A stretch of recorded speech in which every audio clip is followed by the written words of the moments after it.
నీ బ్రెయిన్ని గన్లా వాడు, అప్పుడే నీ ఆలోచనలు బుల్లెట్లా దూసుకెళ్తాయి అని నమ్మే ఒక హీరో.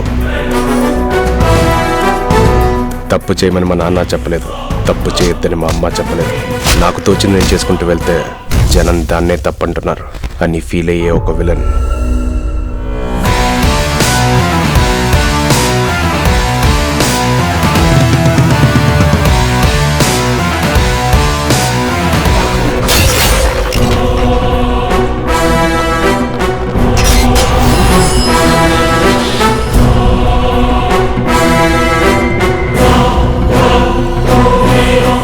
నా నమ్మకం ప్రకారం వాడు చంపడానికి వస్తాడు, కానీ వాడి జాతకం ప్రకారం చావడానికి వస్తాడు.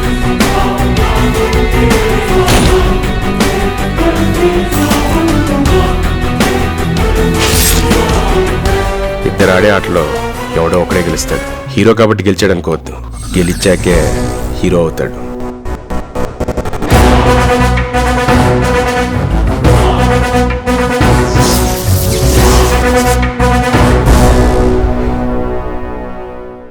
మహేష్ నిన్న నాకు ఫోన్ చేసి ఒక 20 నిమిషాలు మాట్లాడాడు నిన్న రాత్రి. వాట్ ఈస్ దిస్, నా ఫెంటాస్టిక్. ఇంకా కొంచెం తెలుగులో ఓపెన్గా చెప్పాడు, అది ఇక్కడ చెప్పలేను. మహేష్ చాలా ఓపెన్.